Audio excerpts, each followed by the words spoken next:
This new XXXTentacion album, it's not good. Bad Vibes Forever, the new posthumous album from XXXTentacion, and yes, it's not very good. And it feels weird saying that because I feel like it not being good has very little to do with the artist the album is named after, because Bad Vibes Forever is yet another example in the music industry of an artist's name and legacy being grossly exploited posthumously with an album that is theirs in name and in name only. And look, not that I'm against the idea of posthumous albums in general. I'm very clearly not. I mean, just earlier this year, I loved an album of Prince demos. But the works on that album, as much as maybe if Prince were still here, he would have disagreed with the idea of putting those demos out, the works on that record were still very much undeniably his. Whereas much of what I'm hearing on this new project over here feels more like weird extras, odds and ends, leftover hooks, or random vocal ideas repeated and strung out into what sound like choruses placed against production that they may have had nothing to do with originally, and then coupled with features that just seem like they're meant to, I don't know, cause a stir, get people talking, get people clicking over onto this album because, hey, Wayne is on here. Hey, Rick Ross is on here. Oh my god, did you hear there's a Blink-182 feature? I mean, sure, there are some collaborations and some features here that certainly make sense. The Joey Badass feature makes sense, given that him and X had worked in the past, and the Kemba feature on the same track featuring Joey is actually amazing. Maybe the best feature on the entire record. Also, having Craig Zen, given how edgy some of X's work used to be in the past, is pretty fitting as well. But in what way and in what reality does it make sense to have Noah Cyrus on this project? And to mention it once again, in what way and in what reality does Rick Ross on this project make sense? Like, I don't know, they're both from Florida.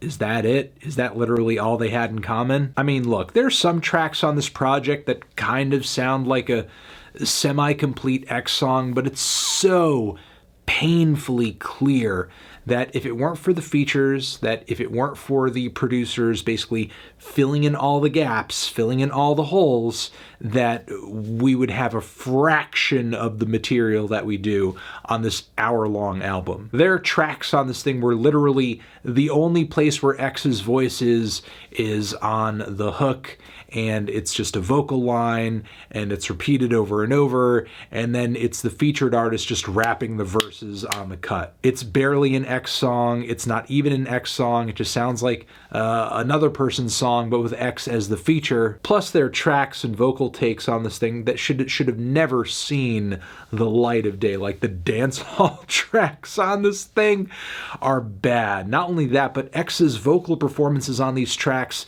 seem almost tongue-in-cheek in a way. Also, sometimes the production on this thing isn't even really all that flattering either, whether or not it was originally attached to the vocal that X had laid down to begin with. Heart Eater, I think, is a prime example of that. The guitar solo on this track is trash. I can't tell if the drums and the additional guitars on the cut are just like add-ons, or if they were originally meant to line up with the acoustic guitars and vocals that X had laid down first. It just sounds like a total mess. And so does the Blink-182 appearance on this thing too. I'm actually kind of surprised that Mark and Travis would be down to do this.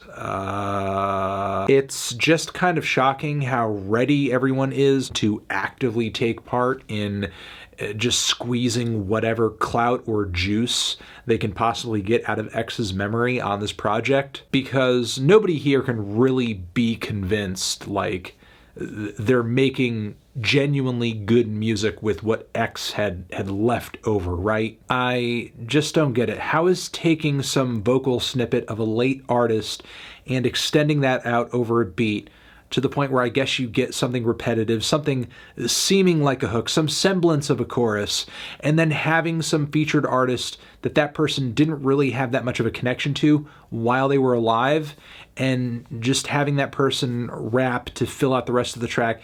How is that really a celebration of that artist's memory? And while, yeah, tracks like X Bitch and some of the more emo folk driven tracks on the record that sound like they could have been on 17, they're not so much my thing, but still I would take these moments any day over what feels like an assembly line of producers and features being tacked on to a bunch of odds and ends that are just left over in the X vault. Not too long ago, I gave another very negative opinion of another posthumous X album, Skins, and my issue with that record generally is that it felt very underwritten, very lo-fi, very rough around the edges, very raw, like there wasn't really anything that was all too complete about it.